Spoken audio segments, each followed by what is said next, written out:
그래도 그렇지 조선 사람들이 어떻게 조선이 망한 걸 슬퍼하지 않았느냐. 근데 나라 뺏긴 거는 슬펐는데 조선이 망한 건 슬프지 않았습니다. 굉장히 구분하기 어려워요, 우리가. 그게 구분이 안 되기 때문에 조선이 굉장히 잘하고 있었다라고 하는 것과 아니면 조선이 형편없는 거다, 이 둘 중에 하나밖에 안 돼요. 이 문제를 우리가 직시를 해야 된다. 조선 사람들이 조선 멸망하는 거 슬퍼하지 않았다. 몇 개 제가 예를 갖고 왔습니다. 애절량이라는 시가 정다산이, 정약용이 쓴 시입니다. 1802년에 쓴 시입니다. 그 애절량 찾아보시면 수많은 다양한 그 번역 버전이 있습니다. 1800년에 정조가 승하하고 정조의 사랑을 받던 이제 다산도 이제 유배에 처해져서 강진에 가서 16년 동안 유배형을 사는데 어느 날 그 유배지에서 이제 어디 마을을 지나다가 무슨 광경을 목격을 한 거예요. 근데 그 광경이 뭐냐면 이제 젊은 여자가 막 울부짖고 있고 난리가 나고 있어서 가서 왜 그러냐 그랬더니 물어보는 겁니다. 근데 애절양 이 제목 자체가 굉장히 자극적입니다. 무슨 뜻인지 아세요? 자른다. 양이 뭡니까? 남자의 성기입니다. 남자의 성기를 자른 그 슬픈 얘기랍니다. 아예 제목을 다산이 그렇게 지었어요. 그 내용이 이런 겁니다. 노전마을 젊은 하나 그칠 줄 모르는 통곡소리, 현문을 향해 가며 하늘에 울부짖길, 쌈터에 간 지아비가 못 돌아오는 순이 있어도 남자가 그걸 자른 건 들어본 일이 없다네. 시아버지는 삼상나고 애는 아직 물도 안 말랐는데 조자손 3대가 다 군보에 실리다니 가서 아무리 호소해도 문지기는 호랑이요. 이정은 으르렁대며 마구간 소 몰아가고 칼을 갈아 방에 들자 자리에는 피가 가득. 자식 낳아 군액당한 것 한스러워 그랬다네. 어떤 안악이 그칠 줄 모르고 통곡을 하고 있어서 하늘 향하고 울부짖고 있어서 왜 그러냐 그랬더니 들어보소. 그래 남자가 전쟁이 나서 끌려나가서 쌈터에 끌려나가갖고 전사를 해서 못 따라온 얘기는 당연히 그럴 수도 있는 거 아니에요. 그런데 남자가 자기 성기를 그걸 자른 건 들어본 일이 있어? 그러면서 왜 그러냐 그랬더니 시아버지는 삼상나고 시아버지는 돌아가신 지 3년 됐어요. 애는 아직 물도 안 말랐어. 애는 아직 머리에 피도 안 말랐어. 간단쟁이야. 그런데 조자손 3대가 다 군보에 실렸대요. 여러분 군보가 뭔지 알아요? 군포를 바친다 그랬습니다. 왜냐하면 양반들은 군대 안 갔고 양민들은 군역을 면하려고 그러면 어떻게 돼요? 부인네가 앉아갖고 군포라는 걸 짜야 돼요. 그 옛날 그 배틀에 앉아갖고 한 16cm, 한 26cm인가? 되고 몇 메타예요? 10m 되는 거. 10몇 메타, 16m인가 그렇습니다. 그걸 짜야 돼요. 짜서 그걸 바쳐야지 남편이 군대를 안 가요. 그래서 이제 그걸 하나 짜서 줬죠. 그랬더니 뭐예요? 시아버지 것도 내놓으래요. 아니 돌아간 지 3년 됐는데 그러니까 어쨌든 군적에 있어. 그러니까 내놔. 그걸 그 백골포라 그랬던 거 아닙니까? 그래서 그거 내놔.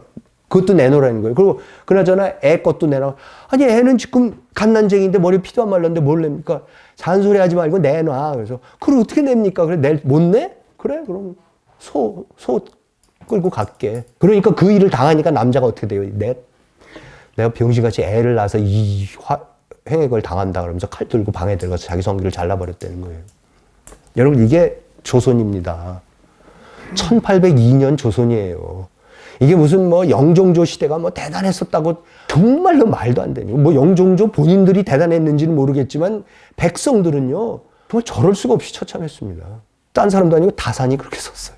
1837년 3월에 남지동, 지금 경상도 창원시에 추정되는 곳에 유둥열이라는 사람의 16살짜리 딸이 고을사또에게 민원을 올립니다. 저의 나이는 지금 16세로 어린 나이에 어미를 잃고 의지할 만한 족친이 없고 또 집안에 생활에 나갈 만한 재산이 없으며 다만 늙은 아버지가 있는데 모습이 마음이 아플 지경입니다. 급기야 연이은 흉년을 당하여 이리저리 동서로 떠돌며 구걸하여 음식을 얻어서 늙은 아버지의 거의 죽어가는 목숨을 가까스로 보존했습니다. 근데 올봄의 흉황은 더욱 심하여 곧 굶어 죽게 될 것입니다. 요즘은 이따금 슬프게도 부황이 나는 고할 데 없는 목숨이니 부녀가 함께 길거리에서 굶어 죽은 귀신이 될 것입니다. 저의 자매로, 여러분 한자를 보세요. 자매 뭐예요? 스스로 판다는 겁니다. 형제 자매가 아니라 자기 자신을 판다는 얘기입니다. 지금 자매로 아버지를 구하는 것만 같지 못하므로 다른 사람의 집에 저를 팔기를 청하고자 했는데 그 사람이 또 제가 배신할 것이라고 의심하였습니다.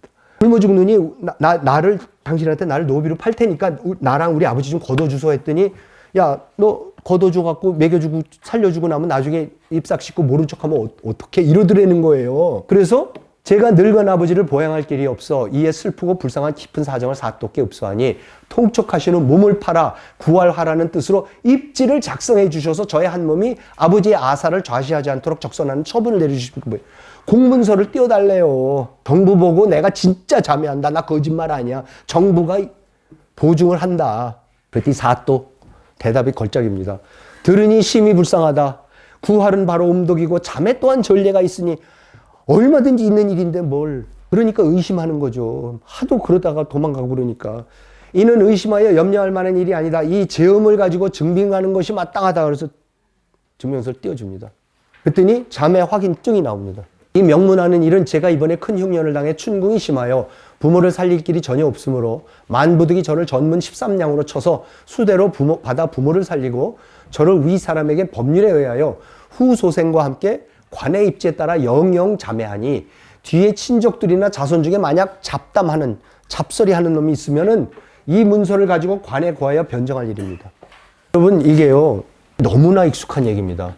자매라 그러면 다 놀라시는데 그런 일이 있어서 그러는데 자매 얘기 많죠. 대표적인 자매 얘기 뭔지 아세요? 딸이 아버지 살리려고 공양미 300석에 심청전이죠. 여러분 심청전이 뭐예요? 자매예요. 얘는 13냥밖에 못 받았는데 그건 공양미 300석을 받았잖아요. 근데 그게 왜 그런 얘기가 있습니까? 옛날 얘기가? 자매 너무 많았는 얘기죠. 너무 흔하니까인 거지 뭐 느닷없이 그 심청전의 작가가 자기 상상력을 동원해서 있지도 않은 일을 가지고 만든 스토리가 아니죠. 너무나 흔히 있었던 건데 다만 뭡니까? 하도 처참한 일인데 그래도 옛날 얘기니까 가서 뭐 용왕님 만나고 해갖고 그래도 뭐 다시 환생해갖고 아버지도 눈 뜨고 뭐 왕부, 용왕의 왕비가 되고 뭐 이런 좀 해피엔딩으로 만들어주자 해갖고 만든 것 뿐이지 사실은 자매 늘 있었던 겁니다. 조선사회입니다. 당시 화서 이항로가 당대 최고의 지식인입니다. 의정척사 사상의 태두이고 연암 최익현의 스승이고 1860년대, 50년대, 60년대, 70년대입니다. 중국은 이미 1842년인가 1차 아편전쟁, 2차 아편전쟁에서 60년까지 해서 다 열었고 일본도 1853년부터 다 열기 시작했고 근데 조선에서는 1876년까지도 안 열고 강화도 조약 때까지도 안 여는 것뿐만 아니라 의정척사파들이 나와가지고 난리예요. 그때에 일본 갔다 온 사람들은 일본이나 중국 가면 그냥 서양 사람들이 널려 있어요. 어딜 가나.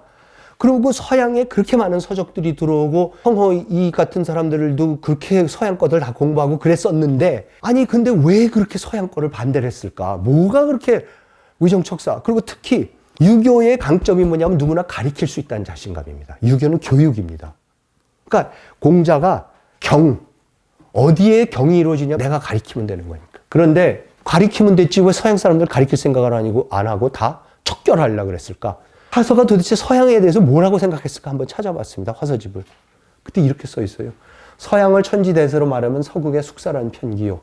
수국의 인갑과 동일한 유이다. 지도를 놓고 서쪽 보면 서쪽 끝에 있는 아주 살기 등등한 지방에 살고 있는 물의 나라에 살고 있는 종족들이래요. 그래서 물속에서 살고 있다가 가끔가다 뗏목 같은 게 있어서 이렇게 올라온대요. 지느러미 말리고 그러려고. 그래서 이러고 지금 건물도 없고 아무것도 없었고 맨날 너른 하늘만 보이니까 이놈들이 맨날 하나님 하나님 그런데.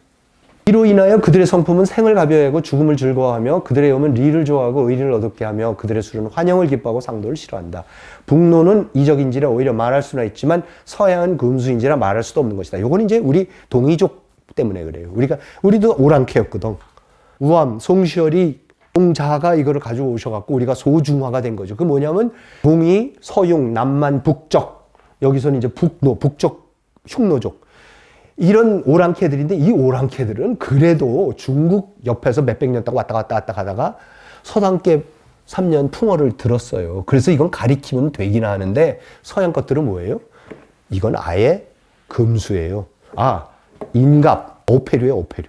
거북이, 조개, 새우 이런 거예요. 이런 거라서 가리킬 수가 없대요. 이게 당대 최고의 의정척사 사상의 태두가 하신 말씀입니다. 조선 사람들의 삶이요. 아까 그 천주교 신부님들 얘기를 했었는데 천주교가 결국은 1808년인가 주문모 신부라는 사람을 아까 1782년에 이승훈이 가서 영세를 받고 왔는데도 선교사를 파견을 못해요.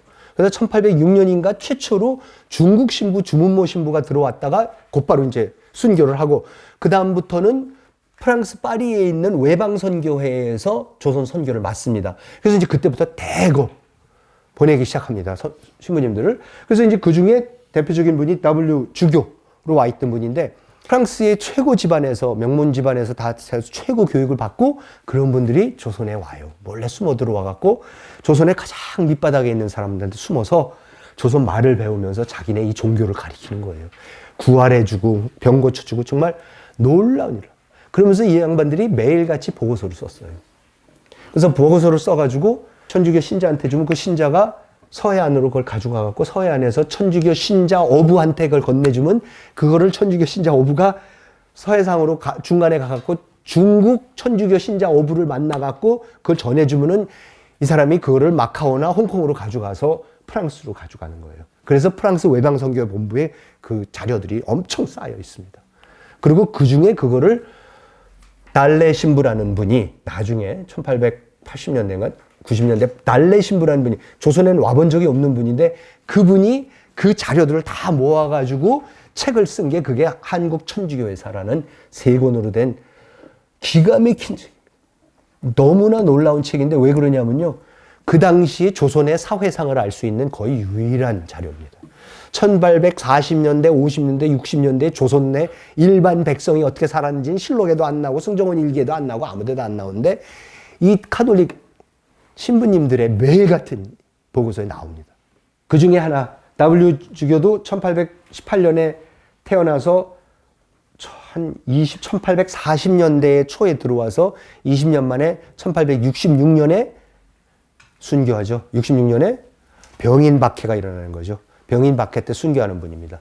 근데 그분이 쓴 그 보고서 중에 하나가 정직한 관리란 조선에서는 거의 알려지지 않은 존재다. 가난한 사람들은 가여운 삶을 산다.